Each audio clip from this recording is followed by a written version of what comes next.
Anyway, I'm really a bit overambitious here, but by overambitious I mean doing things in a slightly more reasonable manner than I did them last mission. Yeah, I mean, I could probably abuse warp somehow or another, like warping to Milk Road if I did it as fast as I possibly could. Those are annoying enemies. Yeah, but yeah, if I warp... Yeah, but yeah, if I warp to Milk Road, I might have been able to get over here a little faster, but it's really not worth it. I'm just worried about optimizing this too much when I should be worrying about getting the ridiculous amount of stuff I've planned done. And for some reason there's a Goron jump there. Oh wait, the reason is because you'd die if there wasn't. Anyway, that is amazingly, never would have thought it, a red rupee in that chest there that only the Zora can get for some reason, because the 100 free ones in Clocktown aren't enough for people who want easy money. Anyway, you may have seen this and wondered what was in this, and it is like home of my favorite enemies ever. They're really cool. As far as I can tell, they're the only time you see them outside of the, I want to call it Water Temple, Great Bay Temple. They're Biodecubabas, which are cool things that live under lily pads and, like, turn into weird monsters that can actually walk around and are less useless than regular Decubabas. But that's not the main thing I like in this cave. It is these beehives, which you can just totally screw up with your new Zora form, although I think arrows also screw them up. I guess the Deku stuff only makes them fall to the ground. I don't even remember anymore. Pretty sure I have that right. And they even get like little eye stalks, and they're just really cool. And they make screeching noises, apparently. Yes, these are the best. I need to make a character of one, and that doesn't make any sense to anyone who didn't like grow up on the Insider roleplay forums, but still, they're still great. Great enough to make me reference things I haven't done in ages. It's sort of weird how Zora has 3 ways to swim. He can either sink to the bottom, float around like a regular guy, or do that ridiculously fast swimming. And anyway, time for speeding up as a Zoran. I keep wanting to call them Zorons now. I don't want to, but I do. Trying to think where I'm going. And how will I know where to leave? Well, I've got to start from somewhere, and now I remember where I was going, and it's the world's dumbest thing. And by dumbest, I mean it took me a few tries, and I'll probably get it on my first try here, because that's how I roll. And by roll, I mean that is the course of events that seems to be implied by my practicing. Whoops. Anyway, you may have noticed this Deku flower here, and that was bad selecting. You can use it. It doesn't look like you would be able to make it, but you can pretty easily to get over here. And now I won't need the Goron for a while, but it would be helpful if I had the magic beans. And this is the best part of the Song of Storms. I sort of just spoiled it. Now we'll have to wait forever for this thing to grow and start freaking out. I'm not exactly sure how long it takes, but I know it was like acting all glitchy when I tried it the first few times. I mean, both of the ones I used. But, yeah, the Song of Storms works instead of having to carry stupid spring water in the bottle. And that just lets you go back out if you are in here already. And my stupid guide lied and didn't mention it, but that's okay. It's a bit of a minor point. You don't ever really need to come in here all that much. There are 2 things you need to get in here for all the heart pieces. One of which is just the Moon's Tear, which we've already gotten in the prologue, but that's fine. We can get it one more time. I've managed to minimize the time wasted here. I remember not doing the quest here very efficiently.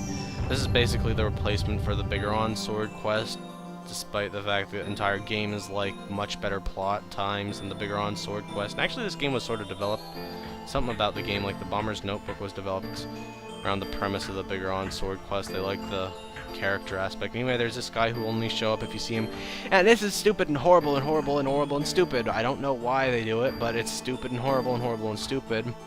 You have to follow him all the way to where he goes, and then he goes like right up in front of the thing, so you're forced to not see where he ends up. And I think I mean, I know where he ends up, but I had to look at him like 3 or 4 different times. He goes in that hole.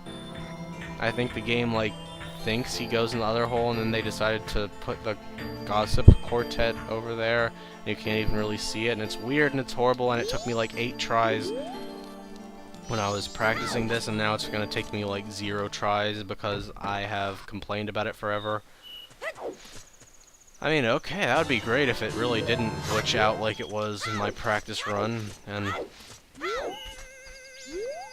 I would say I should save it at Owl Statue, but that's a quick save and I can't really keep that, so I just have to live in fear knowing that my dumb playstyle makes it quite possible to lose a lot of data. And yeah, he's supposed to show up in here, but he doesn't for some reason.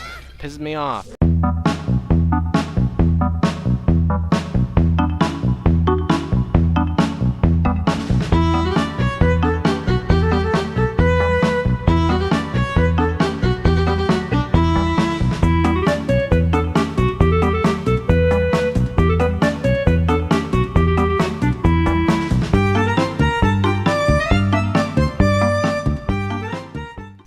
Turns out he flew around a lot longer than I thought he did, and this is where he goes. He didn't miss anything interesting, just me bitching about how this confused me, and then feeling stupid after I figured out what the problem was. Anyway, this is a secret storage unit. He'll give me a piece of heart if... No, I'm not buying it for 150 rupees, you jerk. No good. Yeah, it goes down to 100, which is pretty cool. I like haggling, and he says, I'm gonna leave anyway because I don't trust... Or I trust you, but I'm going to leave anyway because I secretly don't trust you, and... I don't know, I think it's sort of interesting how that is there. I mean, it's a lot more complex than anything in Ocarina of Time that I can think of. Just pretty interesting, pretty creative. Not something you see every day. How many heart pieces do I have? Oh, I just got a full heart, so I need 8, 9 more, and I can account for 4 of them and more when I start thinking. Okay, so I don't need the Deku again for a while. Maybe I will. Blah.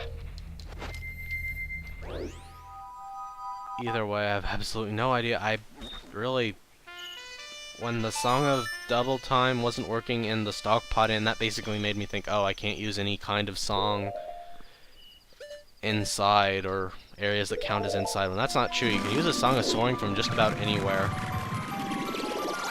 Anyway, this was all obviously not scripted. And, I mean, I did a bunch of stuff, and I knew I was going to do a bunch of stuff in this recording session. But I obviously did not script the order in which I did it because of how shoddy of a job I did at it. But I did managed to do this in a far more interesting order, I guess, because I sort of did all the eggs right after each other, and I had the whole plot happening stuff done immediately. Anyway, we've seen this already. Da da da da. I mean, I thought it gave a different sound. Anyway, now that we have the Scarecrow song, or wait, no, I'm getting ahead of myself. I can't remember if I activated that owl statue or not. Oh, well, it'll be faster to warp to Milk Road if I didn't. I feel like I might have. That's what I feel like. Yeah, I don't explicitly remember it, but of course, I don't know. That's not something amazing. Okay, so I did get it. That's cool.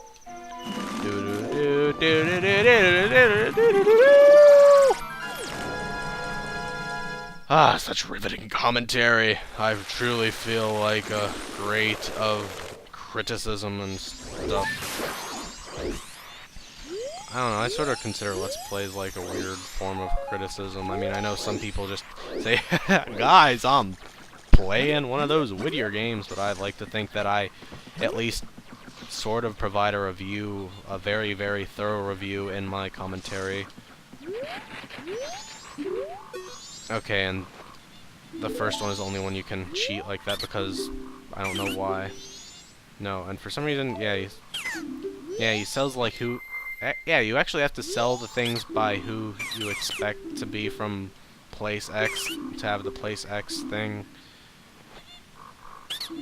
Because, yeah, in the Goron area, you just can buy a Goron bag instead of actually trading with them. In the Zora area, you can buy a blue or green potion, and then Icona, I guess, you'd be a Deku. I don't know how it exactly works, but it's interesting how they give the different responses to the different transformations. I think that is like what makes this game so much better than everything else, because basically each character that has any kind of significance to much has at least 2 or 3 different things they say. Some of the best ones have 4, but can't expect that from everyone, of course. I mean, it makes sense too, because if someone's like a quote-unquote evil character, they might act prejudiced or scared of the Goron or Zora, whereas the Deku is just like obviously a little kid like Link, so no one really views him as a threat, but no one really treats him with respect either, except like, yeah, like the Bomber kids have racisms against him and won't give him the Bomber's Notebook, or they give young Link the Bomber's Notebook. It's just a lot of really good character interaction you don't see in a lot of Zelda games, I don't think.